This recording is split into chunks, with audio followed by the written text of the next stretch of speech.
Hebrews chapter 9. Then verily the first covenant had also ordinances of divine service, and a worldly sanctuary. For there was a tabernacle made, the first, wherein was the candlestick, and the table, and the shewbread, which is called the sanctuary.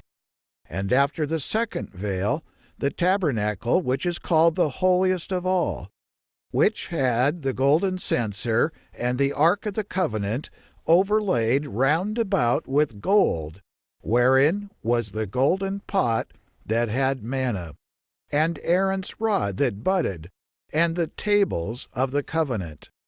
And over it the cherubims of glory shadowing the mercy seat, of which we cannot now speak particularly. Now when these things were thus ordained, the priests went always into the first tabernacle, accomplishing the service of God. But into the second went the high priest alone once every year, not without blood, which he offered for himself and for the heirs of the people.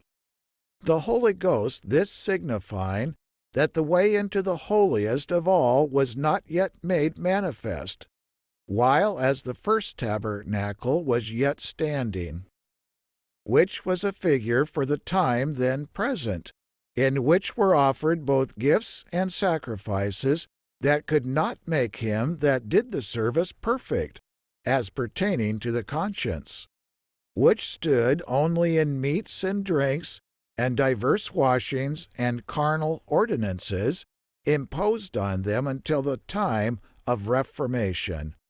But Christ, having come an high priest of good things to come, by a greater and more perfect tabernacle, not made with hands, that is to say, not of this building, neither by the blood of goats and calves, but by his own blood he entered in once into the holy place, having obtained eternal redemption for us.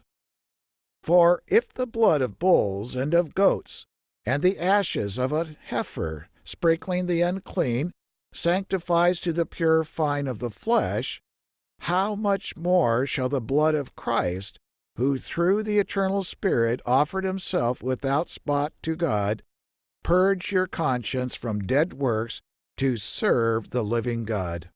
And for this cause he is the mediator of the New Testament, that by means of death, for the redemption of the transgressions that were under the first testament, they which are called might receive the promise of eternal inheritance.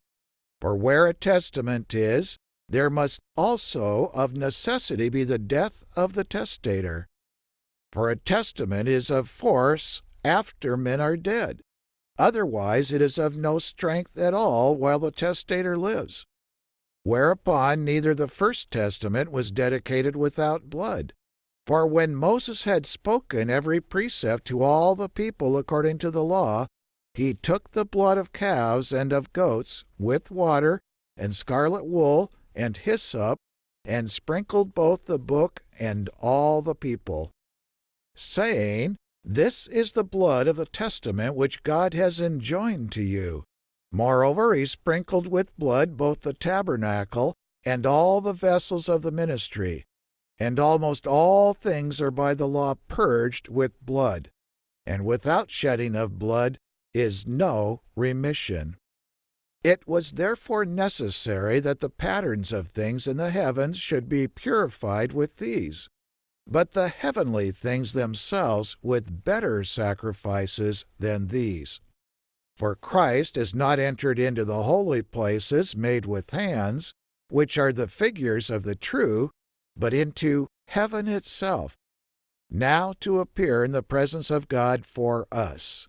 Nor yet that he should offer himself often, as the high priest enters into the holy place every year with blood of others. For then must he often have suffered since the foundation of the world. But now, once in the end of the world, has he appeared to put away sin by the sacrifice of himself.